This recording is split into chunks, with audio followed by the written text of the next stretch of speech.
bonjour à tous. Voilà, je suis Aurélien Babary, Laurent est juste à côté de moi. L'objectif de cette présentation, c'est de vous brosser un panorama des activités de recherche qu'on a aujourd'hui au Léa sur le thème de la propulsion vélique euh, en, en aérodynamique et en hydrodynamique sur ces sujets-là. Voilà. Rapidement, le Léa, c'est donc un des laboratoires de recherche de Centrale Nantes. Il y a beaucoup d'activités dans ce laboratoire, beaucoup d'équipes concernées. Le dénominateur commun entre ces équipes, c'est la mécanique des fluides. Et dans cette mécanique des fluides, on va trouver de l'hydrodynamique, de l'aérodynamique. Il y a également de la thermodynamique, il y a également d'autres sujets dont je ne parlerai pas aujourd'hui. Alors, la propulsion vélico-Léa, aujourd'hui, c'est deux grands axes, on peut dire. Un axe autour du développement d'outils pour l'évaluation des performances donc de navires équipés de ce type de dispositif. Et puis également un axe autour de la réalisation d'études un peu plus particulières sur des questions qu'on peut être amené à se poser quand on envisage d'avoir un navire à propulsion vélique ou qu'on cherche à l'optimiser. Voilà. Donc sur les outils pour l'évaluation des performances, on a un développement de simulateurs, un simulateur du coup multiphysique qui s'appelle XWASP, que je vais présenter un tout petit peu en détail juste après. Et puis la mise au point, le développement de méthodes expérimentales qui vont avec les installations dont on dispose au laboratoire sur ce campus. Voilà. Sur la réalisation d'études particulières, là, quelques exemples ici. On a trois thèses en cours aujourd'hui. Une thèse réalisée dans le cadre du projet Mervent, piloté par Zéphyr et Boré, donc le néo-armateur, autour de l'optimisation de la coque, les plans porteurs pour l'antidérive. Quand on met des voiles sur un bateau, ça génère une force propulsive, mais ça génère aussi beaucoup de force latérale. Et du coup, il faut trouver une manière de s'opposer à cet effet-là sans pénaliser trop la résistance à l'avance. Voilà, une thèse sur l'effet des propulseurs véliques sur la tenue à la mer et puis l'influence de la turbulence atmosphérique sur la performance des voiles rigides. On verra peut-être un tout petit peu plus, Laurent, tout à l'heure. Alors, qu'est-ce qui est difficile hein, dans la simulation, la modélisation d'un navire à propulsion vélique? Alors, modéliser un navire sans propulsion vélique, c'est pas évident, et quand on rajoute des propulseurs véliques, c'est encore plus compliqué. Ce qui est difficile, c'est qu'on a un objet où il y a beaucoup de physiques différentes qui interviennent.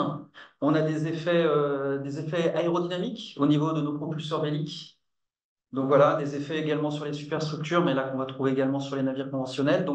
De l'aérodynamique, de l'hydrodynamique sous la coque, des propulseurs également, des hélices qui viennent pousser, contribuer, et puis on peut également chercher à ajouter une modélisation du système de propulsion, du système d'énergie à bord, et donc également avoir des aspects thermodynamiques dans le modèle.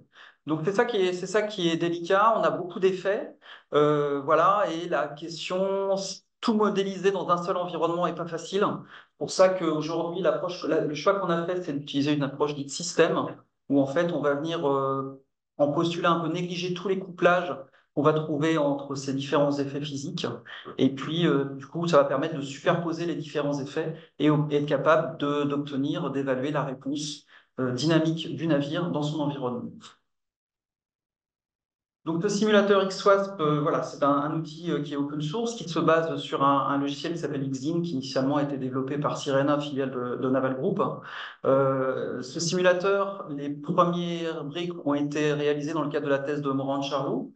Morand qui soutient la semaine prochaine, mercredi matin. Si vous souhaitez venir, ça sera dans cet amphi sur ce campus. Avec deux cas d'illustration que je vous ai mis ici. Donc à gauche, l'hypothèse d'un navire, d'un pétrolier équipé de trois ailes rigides de 1000 m² chacune. Voilà, où ce simulateur permet d'évaluer la réponse dynamique du navire quand il est sollicité, soumis à la houle et au vent. Et puis à droite, une étude qu'on a fait en collaboration avec l'entreprise Farwind, où on est venu valider notre simulateur en comparant avec des essais qu'ils ont réalisés sur leur prototype. Alors voilà pour le volet numérique, je passe au volet expérimental. Le volet expérimental, sur ce campus, on a de nombreux moyens d'essai en hydro et en aéro, des bassins de génie océanique, un bassin de traction, et puis des souffleries, une soufflerie atmosphérique, une soufflerie aérodynamique. Donc des équipements qui permettent d'étudier voilà, à la fois l'hydrodynamique et l'aérodynamique. Donc sur l'hydrodynamique, ce qu'on va cherché à faire ou ce qu'on essaie de faire aujourd'hui. Donc, ce qu'on fait de temps en temps dans notre grand bassin de houle, c'est des essais de tenue à la mer. Donc, on regarde comment bouge un flotteur, un navire sous l'action des vagues. Voilà. Et du coup, si on veut faire ça pour du vélique, on a une difficulté qui est que, en fait, on a une problématique de changement d'échelle. Ce qui se passe en aérodynamique et ce qui se passe en hydrodynamique, c'est pas les mêmes lois d'échelle qui gouvernent ça. Et du coup, on a vraiment un sujet à ce niveau-là. Alors, c'est le même sujet qu'on a rencontré sur l'éolien flottant. Et donc, dans le cadre de nos travaux sur l'éolien flottant, on a développé un système qui va permettre de simuler les effets aérodynamiques dans notre bassin d'essai hydrodynamique. Voilà. Donc, c'est un projet qui s'appelle SoftWind. J'ai mis quelques images en haut à droite. Et donc, ce qu'on a commencé à faire, c'est développer un système équivalent, du coup, pour simuler, émuler l'effet des voiles sur une carène de navire.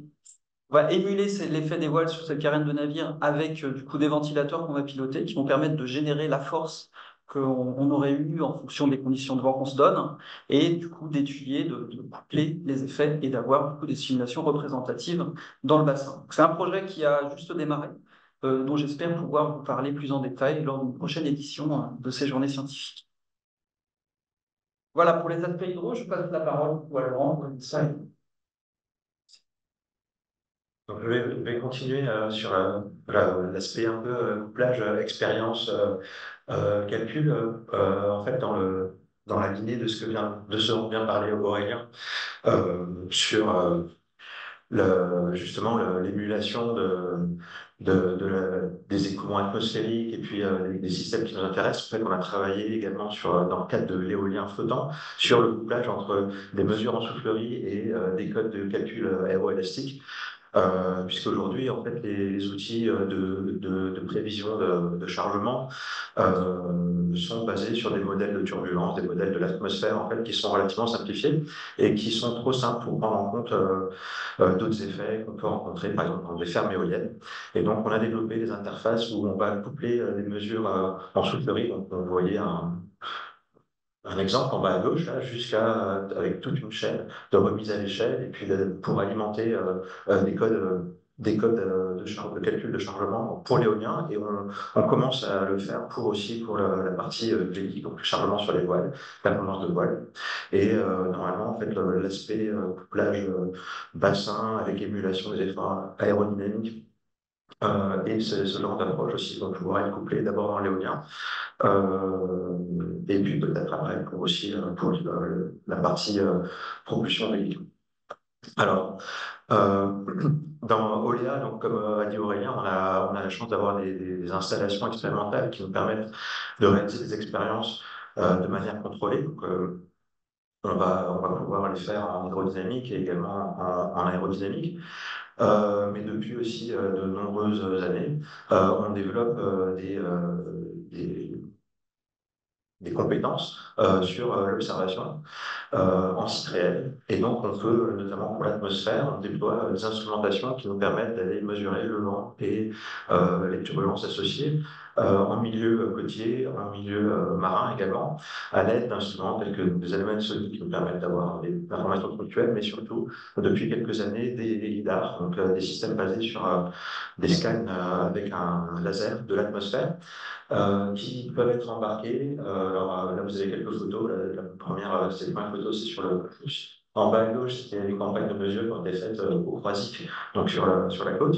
Et puis la dernière photo, la plus grande, là, c'est les derniers développements qui ont été faits, donc de pouvoir installer le lidar sur une plateforme flottante avec une compensation automatique des mouvements de la plateforme. Donc on stabilise le lidar. Donc je ne sais pas si vous voyez, mais la tête du lidar, ce qui est le petit cube, là, elle est parfaitement parallèle au phare, alors que le bateau présente du roulis non négligeable. C'est quelque chose qui nous permet de faire des mesures en parfaites conditions. Et à droite, vous avez un des résultats qui a été fait depuis le Croisic dans le siège d'une éolienne. Donc ça nous permet, l'éolienne, vous voyez, c'est une éolienne qui est installée au large du Croisic sur le flotteur Flojet. Et donc, on a comme ça pouvoir scanner la basse atmosphère sur des échelles de plusieurs kilomètres de long, et puis aussi en azimut. Euh, Parallèlement à ces aspects expérimentaux, donc, comme en hydrodynamique, comme l'a souligné Aurélien, on développe aussi des outils numériques pour explorer l'atmosphère et les turbulences associées. Donc, je vais aller assez rapidement. On travaille sur des codes de calcul type plutôt méso-échelle, prévoir l'atmosphère et ses mouvements associés sur des échelles de plusieurs kilomètres. À gauche, vous avez en fait une simulation qui a été réalisée sur des domaines de plusieurs centaines de kilomètres, 600 par 600 au laboratoire, et puis on a la capacité de raffiner le maillage, de raffiner le domaine pour aller zoomer sur des zones intéressantes. À gauche, en bas, vous avez des exemples de comparaison entre les données de simulation. Donc, ce sont les profils, les grands profils. Et puis, en rouge, on a les données bizarres qui correspondent à la même journée. Et puis, à droite, on a aussi des exemples de résultats numériques aussi qui nous permettent d'aller explorer la turbulence dans les parcs éoliens et d'explorer donc, des stratégies d'optimisation des parcs. Et donc, on va transposer toutes ces applications, pas tous ces outils, en fait, vers le VLIC pour aller plus loin dans l'optimisation des systèmes. Voilà, je vous remercie.